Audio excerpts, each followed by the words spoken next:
इस वीडियो में हम कवर करेंगे इंटीग्रेशन की एप्लीकेशन जो कि है एरिया अंडर द कर्व की। कुछ सवाल डिस्कस करेंगे, 4 सवाल जो कि होमवर्क क्वेश्चन थे और मुझसे बिल्कुल नहीं हुए थे, तो इसको सॉरी इसको इस वीडियो में कवर करने की कोशिश करेंगे। ग्राफ तो अच्छे बने हुए हैं, खैर इसमें ये 4 सवाल हैं ग्राफ, क्योंकि मैंने देख के बनाए थे बुक से। अच्छा, इसके अंदर क्या होता है, क्वेश्चन हमें ऐसे गिवन नहीं होता कि कर्व की इक्वेशन वगैरह दी हुई होती हैं। पहले हम जैसे एंटी डेरिवेटिव पढ़ते आ रहे हैं, तो उसमें ऐसे क्वेश्चन गिवन होता था, बस धड़ धड़ सॉल्व कर दिया, आंसर आ गया, ख़त्म कर दिया। अब यहाँ पे क्वेश्चन ही नहीं होता, तो क्वेश्चन बनाने में थोड़ी सी परेशानी आती है और क्वेश्चन समझ में नहीं आता बनेगा कैसे, ये वाली एक्सप्रेशन आएगी कैसे। तो पहले सवाल को ही सॉल्व करते हैं। अब इसके अंदर क्या होता है, इस क्वेश्चन में एक लाइन मूव करती है वर्टिकली या हॉरिजॉन्टली। अब ये हमें कैसे पता चलेगा, पहले हमें क्या करना है, इक्वेशन गिवन दी गई है ना हमें, तो शुरू से सॉल्व करने की कोशिश करते हैं कि इक्वेशन से क्या सॉल्व करेंगे। अरे तुम तो छुप जाओ, केमिस्ट्री तो गई ना, सॉरी। अच्छा भाई, तो इस सवाल में मुझे एक एक्सप्रेशन दी हुई है, y is equal to x square plus one, y equal to x square plus one, एक ये एक्सप्रेशन दी हुई है, और एक दी है वाई इक्वल टू एक्स, और बाकी ये लिमिट दी हुई है, x is equal to minus one. कैसे पता चली, क्योंकि मुझे एक सिंपल वैल्यू दी हुई है ना, कांस्टेंट। ये लाइन है, ये भी कौन सी लाइन है, जो यहाँ से पास हो रही है, एक्स की वैल्यू माइनस वन से हॉरिजॉन्टल जा रही है। अब इसमें वाई की वैल्यू कुछ भी पुट करो, इन्होंने जाना माइनस वन पे, ये मतलब इसका मतलब एक लाइन की इक्वेशन है ये, जिसका जो वाई एक्सिस के पैरेलल है और एक्स एक्सिस के परपेंडिकुलर है। इसका मतलब ये है, ये लाइन है दो, ये भी लाइंस की इक्वेशन है। X is equal to minus one और एक्स इक्वल टू टू, ये गिवन दिया है मुझे क्वेश्चन पेपर में। मुझे ये सवाल सॉल्व करना है, कैसे सॉल्व करेंगे तो थोड़ा सा देखते हैं। पहले तो हम इसका जो ना ग्राफ ऑब्टेन करने की कोशिश करें, तब मज़ा नहीं आता जब तक क्वेश्चन जो ना पता ना चल जाए बिल्कुल पूरा। अब ये मैंने बना ली एक्स एक्सिस और वाई एक्सिस, ये एक्स है, ये वाई है।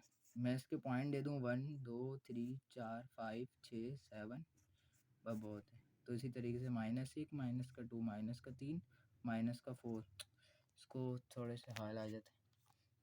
-1, -2, -3, -4, -5, -6, -7 और -8 में नहीं आता। इसी तरीके से 1 2 3 4 5 6 7 8 8 तक दे दिए। इसी से -1, -2, -3, -4, -5, -6, -7 और -8। भाई जब तो खुद करते नहीं है ना, तो पता नहीं चलता। मे भी वीडियो बहुत लंबी हो जाएगी, लेकिन मैं चाह रहा हूँ थोड़ा सा समझ में आ जाए मुझे बहुत।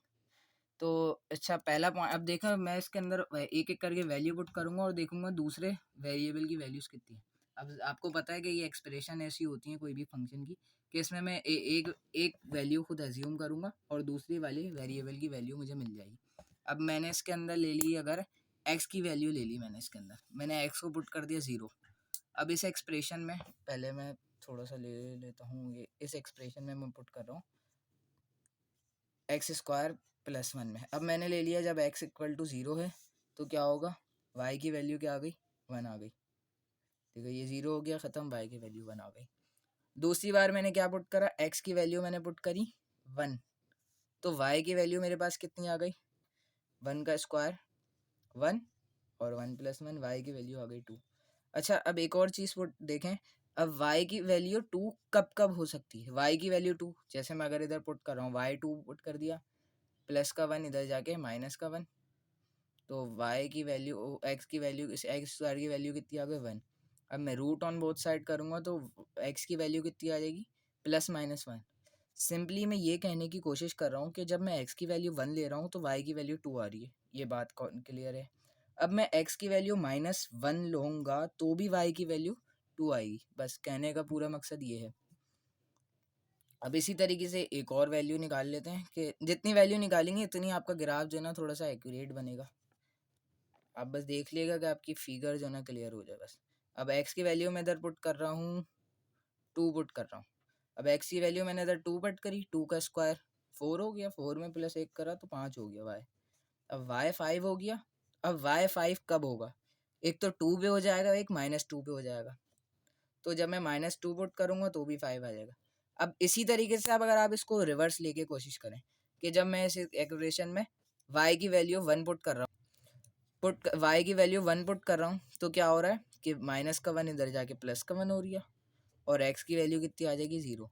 अब मैं इधर y की वैल्यू 2 पुट कर रहा हूँ, y की वैल्यू मैंने इधर 2 पुट करी, प्लस का 1 इधर आके माइनस का 1 हो गया सिंपली। अच्छा मैं इसको थोड़ा सा ऐसे करूँ कि x की वैल्यू कितनी हो जाएगी, अंडर रूट y माइनस 1 ऐसे हो जाएगी x की वैल्यू। इसी इक्वेशन को मैंने थोड़ा सा कंप्रेस कर दिया y के लिए।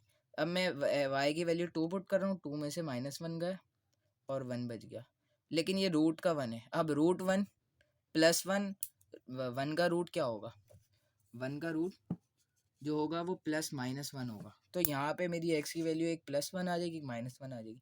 सिमिलरली जब मैं इधर y की वैल्यू 5 पुट करूँगा, 5 में से 1 गए, 4 बच गया। अब रूट 4 बच गया, मतलब मेरी वैल्यू आ गई +- का 2x की, तो सिंपली ये वैल्यू आ गई। ये इस कर्व की इक्वेशन है जो हमने बनाई है। अब मैं इसके पॉइंट लगाने की कोशिश करूँगा। पहले y 0 पे क्या थी, सॉरी x 0 पे, x 0 पे इसकी वैल्यू क्या थी, y की वैल्यू x 0 पे इस फंक्शन की वैल्यू 1 थी, तो x 0 पे इसकी वैल्यू 1 थी, तो मैंने इधर पॉइंट लगा के ये रिंग बना दिए, समझो। अब x की वैल्यू जब 1 थी और -1 थी, मतलब जब 1 थी और 1 थी इस साइड इस तरफ होगा और -1 इधर होगा, तो y की वैल्यू क्या थी, 2 थी, तो y की वैल्यू 2 हो जाएगी, मतलब 1 2, जब x की वैल्यू -1 थी और x की वैल्यू +1 थी, तो ये आ गई। अब मैंने क्या करा, x की वैल्यू 2 और -1 2 पे लिखा, तो y की वैल्यू आ रही थी 5, तो 1 2 3 4 5 आ रही थी जब x की वैल्यू 2 थी और y की वैल्यू -2 थी। तो मेरे पास कुछ कर्व इस तरीके का बन रहा है। अब ये कैसे जा रहा है मुझे नहीं पता, एक और पॉइंट निकालूंगा तो पता चल जाएगा कि ये यू बन रहा है या यू बन रहा है या यूं ही बन रहा है। ये भी खैर पैराबोला है, आपको स्क्वायर से पता चल जाएगा। अच्छा तो फिर हमने क्या करा, दूसरी लाइन की तरफ चले गए, y = x। ये तो सिंपली हो गई। कैसे सिंपल हो गया कि जब y की वैल्यू 1 पुट करूँगा, x की वैल्यू खुद 1 आ जाएगी, जब y की वैल्यू 2 करूँगा तो x की वैल्यू 2 आ जाएगी। तो जब मैंने y की वैल्यू 0 पुट करी तो x की वैल्यू भी 0 आ गई। जब मैंने y की वैल्यू 1 पुट करी तो x की वैल्यू भी 1 पुट हो गई, 1 आ गई। जब मैंने -1 करी तो -1 पुट करा तो x की वैल्यू भी -1 और y की वैल्यू भी -1। ऐसे ही जब मैंने 2 करा तो -2 तो तकरीबन ये ऐसी लाइन बनेगी जो फर्स्ट क्वाड्रेंट और थर्ड क्वाड्रेंट को, ये हो गया फर्स्ट और थर्ड क्वाड्रेंट को बाइसेक्ट कर रही होगी, मतलब 2 इक्वल पार्ट में 2 कर रही होगी। ये लाइन कुछ ऐसी बन जाएगी, ऐसे बन गई ये लाइन। अब मुझे ये लिमिट वाली लाइन दी हुई है कि x = -1 है और x = 2 है। अब x = -1 है और x = 2, मतलब इसमें y का कोई अमल दखल ही नहीं है इस इक्वेशन में, कि जब मैंने x की वैल्यू -1 पुट कर दी, x की वैल्यू जब मैंने -1 पुट करी तो 0 आ गया। जैसे मैंने -1 पुट करी तो -1 इक्वेशन सेटिस्फाई हो गई। मतलब इस लाइन का मतलब ये होता है कि x -1 पे एक लाइन बनी हुई है इस इक्वेशन का, मतलब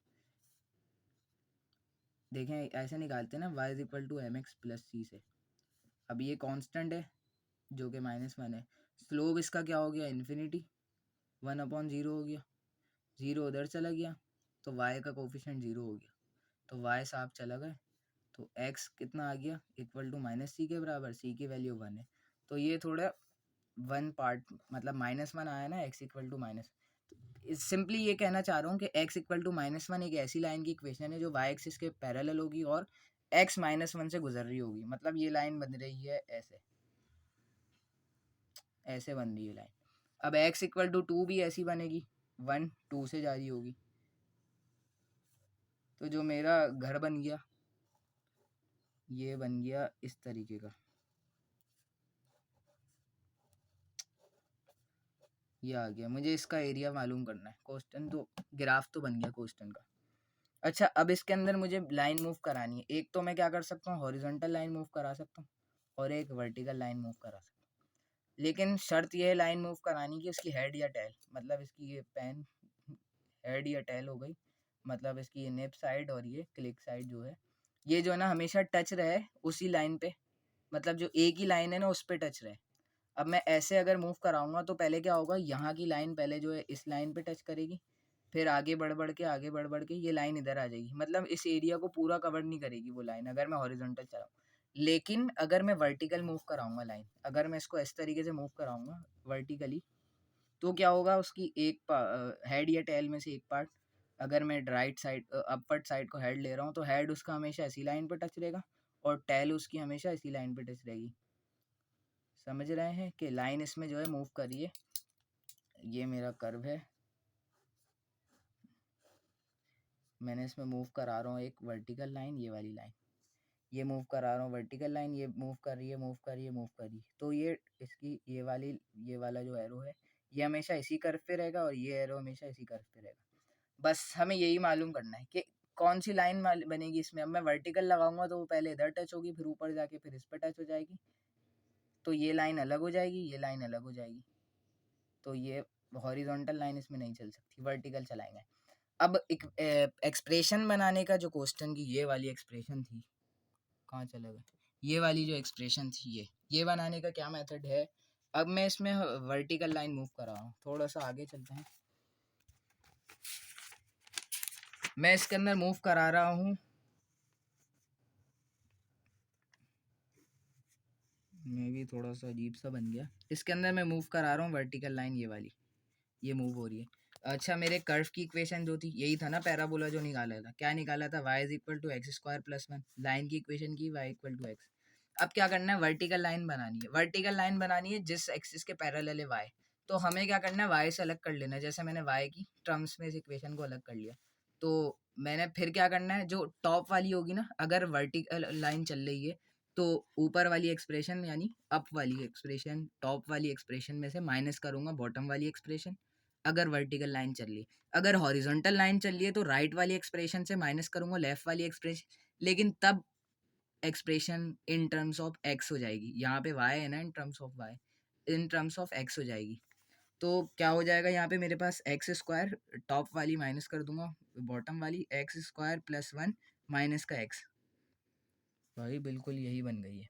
ठीक है, अब फिर क्या करना है, लिमिट की बात आ रही है, लिमिट लिमिट मतलब ये एरो कहाँ तक चलेगा, ये चल चल के मेरे घर तो नहीं चला जाएगा, ये चल चल के सिर्फ यहाँ तक रुकेगा जिस एरिया तक हमने बाउंड किया, लेकिन इसको पता तो चलना चाहिए कि हमने तुम्हें यहीं रोक दिया। तो कैसे रोक दिया, तो मैं क्या करूँगा, ये टर्म जो है, लिमिट किसकी पुट करोगे इस फंक्शन में, अगर ये फंक्शन एक्स का है तो लिमिट एक्स की पुट करोगे, तभी तो टू को तुम एक्स की जगह रख दोगे। तो क्या करना है, मुझे एक्स की वैल्यू देनी है, अभी ये कोऑर्डिनेट सिस्टम है, मैं कह रहा हूँ यहाँ एक्स कॉमा वाई होगा, यहाँ पे भी कोई x prime comma y prime होगा। अब मैं इसको कहाँ रोकूंगा, जब जो एक्स की वैल्यू होगी, तो वाई तो यहाँ से गायब हो गए, तो मेरे को क्या चाहिए, ये एक्स चाहिए और ये एक्स प्राइम चाहिए, कि मैंने तुम्हें यहाँ तक रोक दिया, इससे आगे नहीं जाना तुम तीर भाई। अब इस एरो को मुझे ये वाला पॉइंट चाहिए, ये वाला पॉइंट चाहिए, ये वाला पॉइंट मैं क्या करूँगा, कोऑर्डिनेट पे ऐसे प्रोजेक्ट करा दूंगा और देखूंगा कहाँ मीट कर रहा है, वो लाइन मेरी हो जाएगी।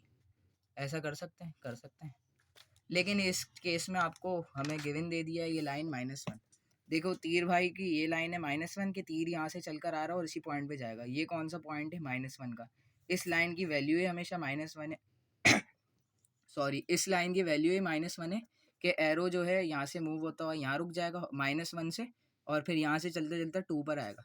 तो लिमिट क्या करनी है आपको, लिमिट हो गई ये वाली -1 हो गई लेस लिमिट, और ग्रेटर लिमिट हो गई 2, तो क्या करोगे आप, limit x square plus one, limit तो लगा ही नहीं, -1 हो जाएगी और ये 2 हो जाएगी, इसको क्या दे दोगे, एरिया की इक्वेशन। अब एक्स का इंटीग्रेशन ले रही है तो डी एक्स तो लगाना ही पड़ेगा, सिंपली इसको इंटीग्रेट कर दोगे, कैसे करोगे, एक्स स्क्वायर की इंटीग्रेशन हो जाएगी एक्स क्यूब, डिवाइड में आ जाएगा 3, इसी तरीके से -1 की अगर मैं इस तरफ ले लूँ तो -1 की एक्स स्क्वायर हो जाएगी, डिवाइड में आ जाएगा 2, पहले मैंने इसको ले लिया, अब +1 की सिंपली हो जाएगी एक्स, और लिमिट साहब रह जाएंगी हमारे पास 2 से -1, कांस्टेंट आएगा नहीं क्योंकि लिमिट है, डेफिनेट इंटीग्रल है। अब मैंने 2 पुट करना है, -1 पुट, 2 पुट करा तो मैंने 2 का 8 हो गया, 3 ऐसे ही रहा, अब इधर 2 2 सा 4 हो गया, और ये 2 से कट गया तो देखो ये 4 हो गया, 2 से कट गया तो 2 बच गया, अब इधर सिंपली 2 पुट करा तो 2 ऐसे ही रह गया।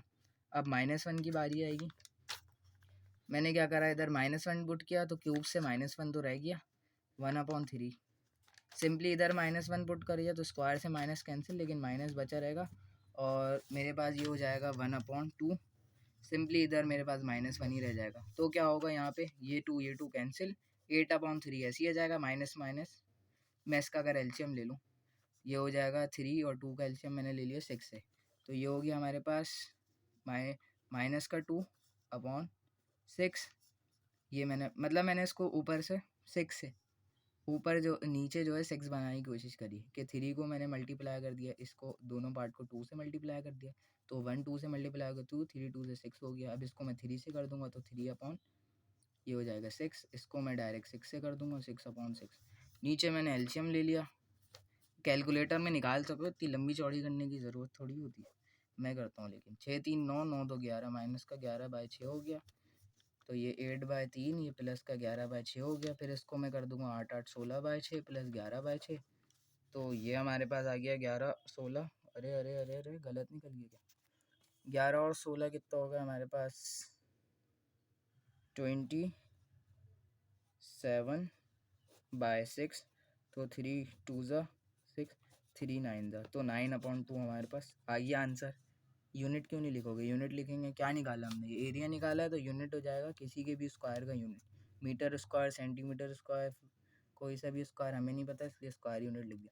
तो यहाँ क्वेश्चन 1 ख़त्म होता है। मे भी वीडियो थोड़ी सी लंबी हो गई हो, लेकिन मैंने समझाने की कोशिश करी। अगर और सवाल करने हैं तो मुझे कमेंट में बता देना, मैं कर दूँगा। अगर इससे क्लियर होगा तो भी बता देना, ताकि मुझे पता चल जाए कि क्लियर हो गया है। थैंक यू, अल्लाह हाफ़िज़।